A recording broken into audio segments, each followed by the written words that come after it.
ओम शांती. 24 जून 1971ची ही अव्यक्तवाणी. या अव्यक्तवाणीचे टायटल आहे अंतर्मुखी बनण्याचे फायदे. बापदादा म्हणतात, जेव्हा काही नवीन शोध लागतो आणि जितका तो शक्तिशाली असतो तितका तो अंडरग्राऊंड असतो. तसेच मुलंही जितके जास्त अंतर्मुखी राहतील तितके नवे नवे शोध लागतील. अंडरग्राऊंड राहिल्याने एकतर वायुमंडलपासून बचाव होईल आणि दुसरा एकांत प्राप्त झाल्यामुळे मननशक्ती वाढेल. तिसरा, कोणत्याही मायाच्या विघ्नांपासून सेफ्टीचे साधन बनेल. म्हणून नेहमी अंडरग्राऊंड म्हणजेच अंतर्मुखी बनण्याचा प्रयत्न केला पाहिजे. बापदादा म्हणतात, अंडरग्राऊंड राहिल्याने सगळे कारोबार चालतात. अंतर्मुखी होऊनही कार्य करू शकतात. असे नाही की कोणते कार्य करू शकत नाही. सगळेच कार्य करता येतात. पण अंतर्मुखी होऊन कार्य केल्याने एकतर विघ्नांपासून सुरक्षा होते, दुसऱ्या वेळेचा बचाव होतो आणि तिसरा संकल्पांचा बचत होते. सराव करायचा आहे. कधी अनुभव करताना अंतर्मुखी होऊन बोलता पण येते, पण बाह्यमुक्तामध्ये आल्याने पण अंतर्मुख, हर्षितमुख, आकर्षण मूर्त पण राहतील. कर्म करत असताना हा सराव करायचा आहे. जसे स्थूल कारोबारचा प्रोग्राम बनवतात तसेच बुद्धीच्या कारोबारचा पण प्रोग्राम बनवायचा आहे. ज्यांना बुद्धीचा प्रोग्राम बनवता येतो त्यांचे प्रत्येक कार्य वेळेवर सफल होते. अशा रीतीने आपला सूक्ष्म कारोबार आहे. बुद्धी एका सेकंदात कुठेही जाऊ शकते.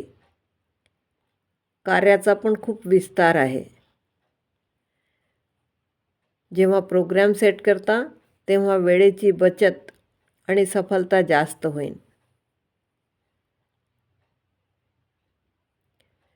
बापदादा म्हणतात, प्रोग्राम मध्ये मध्ये बनवत राहा, पण नेहमीसाठी.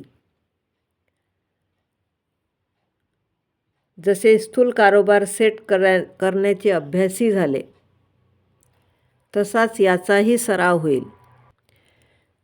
यासाठी वेगळा वेळ काढण्याची गरज नाही. 1-2 मिनिटातही प्रोग्राम सेट होऊ शकतो. अमृतवेले आपल्या बुद्धीच्या कारोबाराला प्रोग्राम द्यायचा आहे. जसे प्रोग्राम बनवतात तसेच चेक करायचे आहे की हे कार्य कुठपर्यंत झालेले आहे.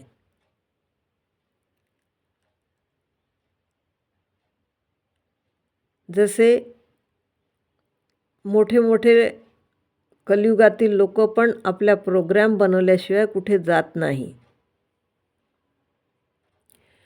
ब्राह्मण मुलं तर श्रेष्ठ आत्मा आहेत, तर प्रोग्राम सेट करायलाच पाहिजे. जितका ज्याला आपला प्रोग्राम सेट करता येतो तितकंच समजायचे की त्याला स्थितीवरही सेट होता येते. बापदादा म्हणतात, भक्तीमध्ये पण वृक्षाच्या खालीच तपस्या करतात. याचे कारण काय आहे? याचे बेहदचे रहस्य आहे.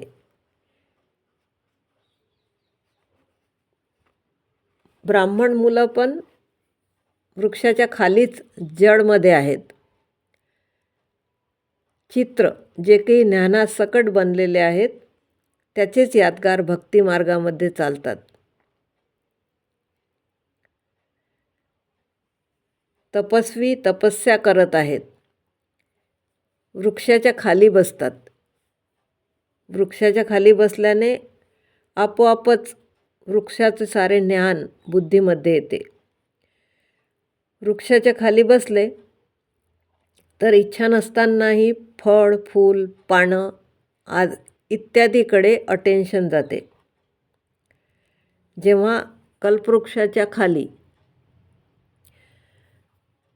बसतात तेव्हा पूर्ण वृक्षाची नॉलेज बुद्धीमध्ये ऑटोमॅटिक येते. जसे बीजमध्ये वृक्षाचं पूर्ण ज्ञान आहे, अशाच रीतीने या कल्पवृक्षाचा आधार म्हणजेच वृक्षाच्या खाली जडमध्ये आपल्याला समजल्याने वृक्षाचे ज्ञान बुद्धीमध्ये येते.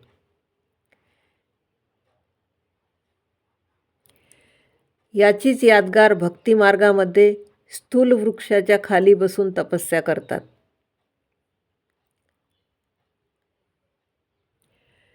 आता सेवा आणि तपस्या दोन्ही सोबत चालते. म्हणून मध्ये मध्ये नशा चढवण्यासाठी विशेष अटेन्शन ठेवायला पाहिजे. यालाच म्हणतात बॅटरी चार्ज करणे.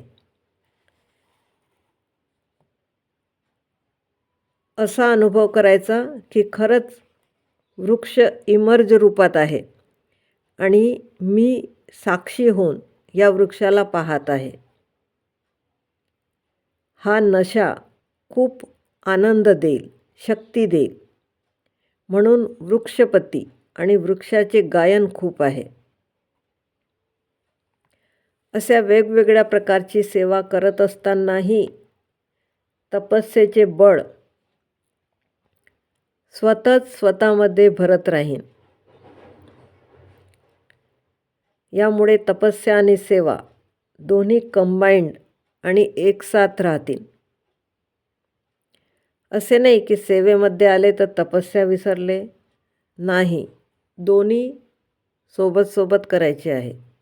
कंबाईंड रूप आहे ना.